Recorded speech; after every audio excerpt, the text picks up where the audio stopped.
Happy Mother's Day, everybody. Shout out to all the moms out there, all the single moms, all the working moms, all the moms whose kids are grown, all the moms who are just starting out. There's my baby right there who made me a mom. Yeah. I love him so much, and I'm so thankful to be a mom. But I'm also thankful for my mom, who, if it wasn't for her, I wouldn't be the woman that I am today. Shout out to you, Mom. I love you so much. I'm so sad that we couldn't be home today with you to celebrate. But this is the last Mother's Day I ever have to miss. And I just want to say thank you for always being there, for always supporting me, for always loving me, even whenever I take out everything on you. Just thank you. Thank you for always being at every play, every recital, every school event, for being at everything that you were supposed to be at or that you could be at. You were always there. And I'm just so thankful to have a mom who was the kind of mom that showed up and who always shows up and who still to this day always shows up, always answers the phone, always is there to give me advice or to comfort me.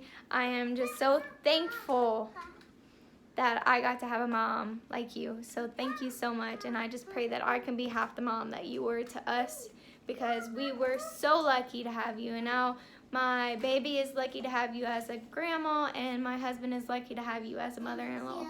So shout out to you, Mom.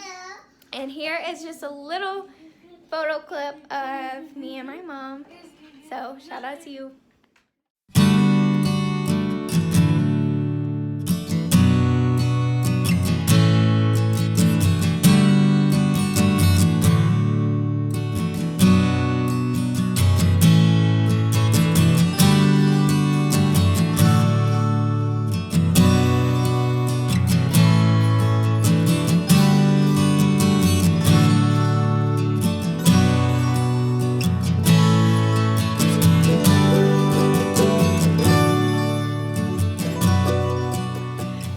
So in this video, I really want to talk about what it means to me to be a mom and what I kind of aspire to be as a mom.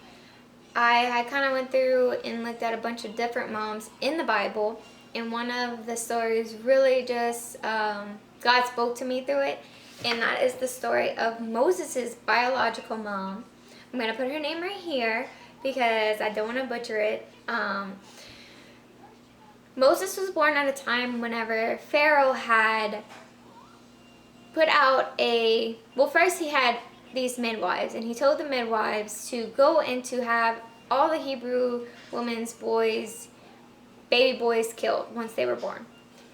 Well, the midwives, they knew God, so they did not do what the Pharaoh said, and they told him that they couldn't get there fast enough because they spit out the babies super fast. Like, they just were different than the Egyptians. Their babies just came out fast, so they couldn't get there in time. So Pharaoh decided, okay, well, I'm just going to send out a decree that every Hebrew woman has to send their boys down the river.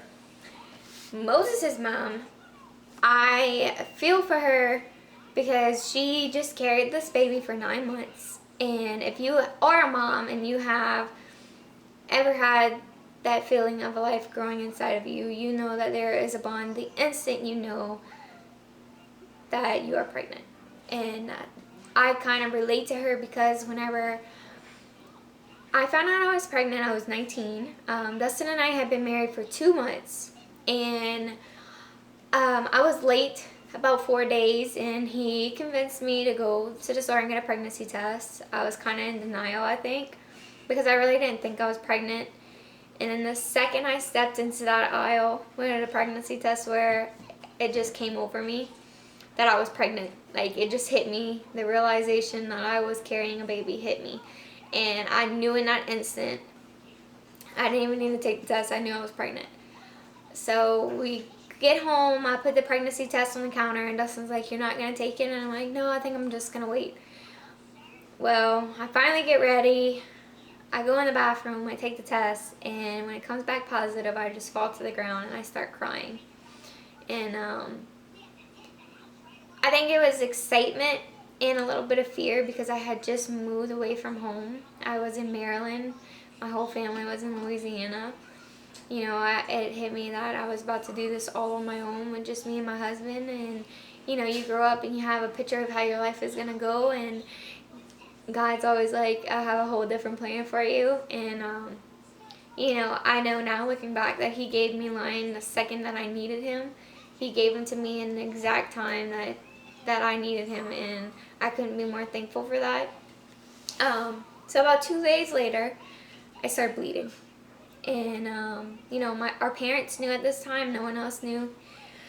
And I'm freaking out because I knew, miscarriage was a thing. I had experienced it with one of my close friends in high school. I experienced her lose a baby, and it was one of the hardest things to watch. So at that moment, I'm telling myself not to say that, because I am a firm believer to confess, whatever you confess with your mouth and believe in your heart, then that's what you'll have. And but I know things happen. And so I'm calling my mom, I'm freaking out, I'm having a panic attack, I'm trying to stay calm, I'm trying not to freak out, and she's like, you need to go to the ER. I called my Aunt Jessica. I was just trying to get advice because I was a first-time mom, and I didn't know what was going on. I don't know what was normal. I don't know, what to expect. And we had a coworker who has actually experienced it, and I kind of told Aunt Jessica what I was experiencing, and she told Aunt Jessica that was similar to what she had been through, so I needed to go to the ER. So Dustin could not leave for work, so I'm all by myself. I'm trying to drive into the ER, praying at the top of my lungs, and just praying and praying and praying and asking God to just protect this baby, to just let everything be okay. I did not want to lose this baby, and I was crying my eyes out, and it was really scary, especially going through it on my own. I had to sit in the waiting room and wait while I'm bleeding, and they finally called me back, and everything was okay. I didn't know I'm Rh negative, and he is the opposite blood type from me, so my body was trying to fight him off. And they had to give me a shot to stop my body from doing that, and, everything was okay. But even though I had only known for 2 days that I was carrying this life inside of me, it's like the second those 2 lines popped up on that test, this bond just formed right then and there. And that's why my heart goes out to Moses' mom, because here she is carrying this baby for 9 months, not knowing whether it would be a girl or a boy, and having to prepare herself that if it is a boy, how am I going to go about doing this? I'm supposed to send him down the river. I'm supposed to ultimately kill my son. And once he was born, it says in Exodus 2, chapter 2, verse 2, the woman conceived and gave birth to a son, and when she saw that he was beautiful and healthy, she hid him for 3 months. She hid him for as long as she could, because she could not bear the thought of killing her baby. And I just believe that in those 3 months, she poured into his life, that she gave him everything she could, that she just gave him all the love and all the wisdom and everything that she could fit into those 3 months, that she just gave it to him. And I believe, when she couldn't hide him anymore, she built him a basket that was waterproof and sent him down the river. And I believe that she had faith that God was going to just take care of him. And the sister, Moses' older sister, wanted to see what was going to happen to him, so she follows him. And because our God is a God of miracles, Pharaoh's daughter happened to be bathing at the river at that time, and she saw the basket, got her maids to go and grab it, and whenever she heard the baby cry, she had instant compassion for him. And she said, this must be one of the Hebrews' babies. And the sister was like, should I go and get one of the Hebrew women to come and nurse him for you? And she's like, yes, go.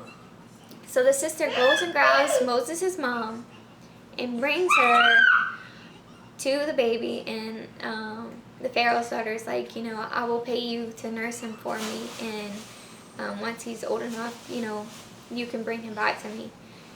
And I just believe that is God being the God that he is, and he gave Moses' mom even more time with him, even more time to pour into his life and to give him all the love and all the wisdom that she could. And that is why I love this story, because I feel like we have, as parents, so long with our children in our house, and we have to take advantage of every single day that we have them. It's our responsibility to teach them the things that they need. It's our responsibility to love them and to help them grow. Lion's watching Mickey Mouse right now. He's excited. My parents did that for me. Because of them, whenever I went off on the wrong path, I knew that there was something greater for me. I knew that I could turn my life around. I knew that there was another option, that I didn't have to stay in this hole that I dug myself into because of my grandma, because of my aunts, because of the people who took the time to pray for me and pour into my life. I knew that there was something else. And now because of that, I get to be that mom for Lion. I know how and what to do for him to make sure that I raise him up in the way that he's supposed to be raised. And, there's the scripture that says that if you raise your child in the way he should go, when he is older, he should never depart from it. And I pray that over Lion every single day, because, I know he's going to make his own mistakes, but I pray that I do everything that I can to help him live a life that is full of God and full of love. And I feel like that is the kind of mom I want to be, and I feel like that's the kind of moms we should all be. A praying mom is a powerful thing, and your prayers will cover your children and protect them as they go through this crazy thing called life. And and I feel like Moses' mom did that. I feel like she took every single second she had with him, not knowing when it would be her last day, and gave him everything she could. And he went on to part the Red Sea. He freed, the people, the Israelites from the Egyptians, and he went on to do great things. And I know my son is going to go on to do great things. And just like my parents knew that I'd have a great calling on my life, and they equipped me with the things that I needed to do that and to answer this calling. And that's why I'm sitting here right now. And I think it's just important that no matter what kind of mom you are, whether you are a single mom, whether you are a stepmom, whether you are a mother-in-law, whether you are a grandma, whatever kind of mom you are, you need to use that position in the time that you have with these children and with your grandkids or your stepkids, or whatever role you play.